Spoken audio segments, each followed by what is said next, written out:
Assalamualaikum warahmatullahi wabarakatuh. Bersama saya Taufan Priyananda Adinata, pengampu mata kuliah Sejarah Kebudayaan Indonesia dari Perguruan Tinggi Universitas PGRI Banyuwangi. Hari ini kita akan berbicara tentang perkembangan ragam bentuk dan fungsi seni dan sastra pada masa penjajahan di Indonesia. Hal ini menggambarkan era transformatif yang dipengaruhi oleh interaksi antara budaya lokal dan hegemoni kolonial. Pada periode ini, seni dan sastra memainkan peran penting sebagai media ekspresi, resistensi, dan pemantapan identitas nasional. Pengaruh dari pemerintahan kolonial Belanda melahirkan karya-karya seni dan sastra yang mencerminkan kompleksitas dinamika sosial politik pada masa tersebut.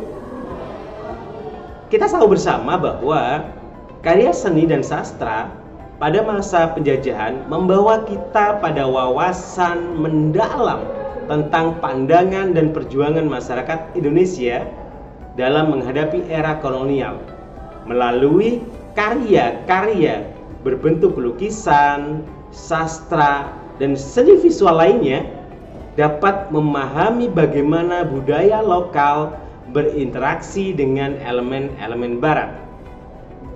Dalam hal ini, kita akan menjelajah lebih dalam tentang perkembangan seni dan sastra pada masa penjajahan di Indonesia.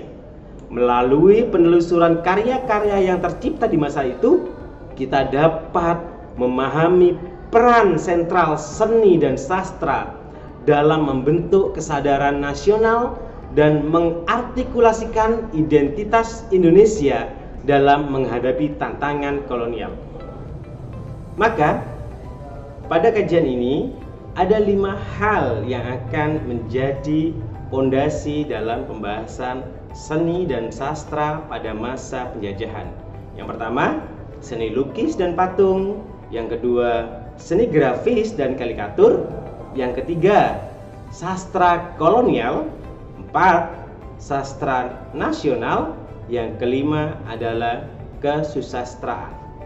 Yang pertama, berbicara seni lukis dan seni patung, ini adalah sebuah seni pada masa penjajahan mencerminkan pengaruh Eropa pada gaya dan teknik seni rupa di Indonesia. Karya ini sering menggambarkan tema-tema sejarah ataupun alam.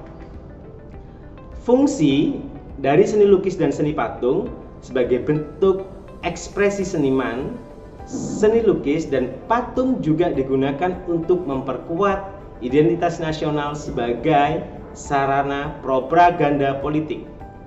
Salah satu contoh seni lukis dan seni patung ini ada di dalam karyanya Raden Saleh dan Affandi.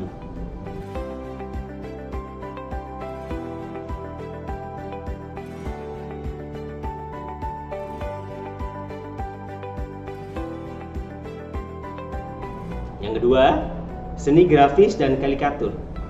Seni grafis dan karikatur menjadi sarana penting untuk menyuarakan kritik terhadap kolonialisme dan mengkomunikasikan pesan-pesan politik. Fungsi seni grafis dan karikatur digunakan sebagai alat propaganda, komunikasi visual, dan bentuk protes tentang penjajahan. Salah satu contoh adalah banyak surat-surat kabar, berita-berita, serta kartun-kartun politik yang ditempel-tempel di dalam setiap dinding-dinding rumah masyarakat di dalam menyampaikan pesan-pesan perjuangan bangsa kita.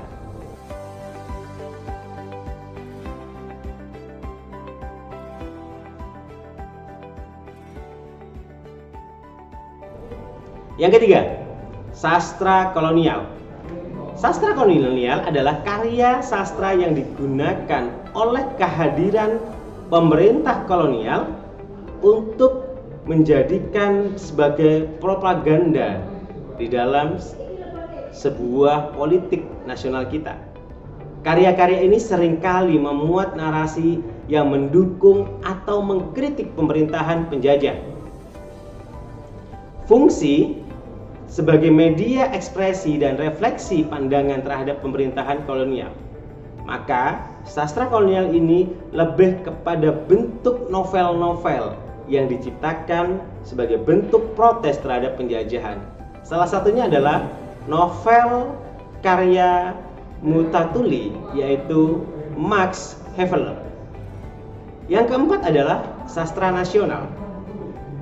Sastra nasional adalah karya sastra yang dihasilkan dalam konteks generasi ataupun gerakan-gerakan nasional Indonesia yang bertujuan untuk membangkitkan semangat persatuan dan kebangsaan serta menentang penjajahan.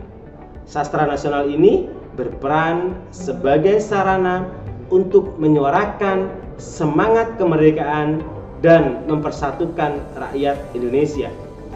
Salah satu contoh dari sastra nasional adalah sastra-sastra seperti Khairil Anwar, Sultan Takdir Ali Sabana, dan Pramoedya Anantatur.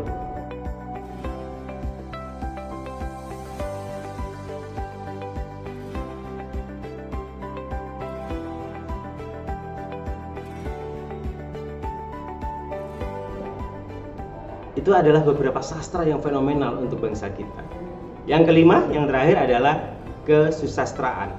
Kita tahu bersama bahwa pendidikan modern dan sistem pendidikan barat menjadi penting pada masa penjajahan.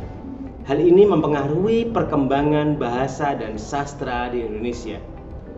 Fungsi dalam kesusastraan menyebarkan ide-ide modern dan mendukung perkembangan sastra nasional. Contoh sastra nasional adalah pendidikan dan penulisan di majalah dan surat-surat kabar zaman itu. Menurut Dr. Supardi Djoko Damono, seorang sastrawan dan penyair terkenal Indonesia, sastra pada masa penjajahan memainkan peran penting dalam membangun kesadaran nasional dan semangat perlawanan terhadap penjajah. Dan sastra pada masa penjajahan merupakan wujud perlawanan terhadap hegemoni budaya kolonial dan memainkan peran penting dalam memperjuangkan kemerdekaan Indonesia. Maka ada hal yang sangat penting dari sebuah proses perjuangan kita saat penjajahan. Seni dan sastra merupakan alat politik, alat perjuangan bangsa kita saat itu, dan menjadi sangat elegan dan sangat efektif untuk menyampaikan pesan-pesan politik bangsa kita. Oleh karena itu, dari kami sebagai bangsa yang berdaulat, maka selalu untuk menjadi bangsa yang kuat dan selalu memperjuangkan hak-hak rakyat dengan tidak meninggalkan sejarah masa lampau. Dengan saya, Taufan Priyananda Dinata, sukses untuk kita semuanya. Assalamualaikum warahmatullahi wabarakatuh.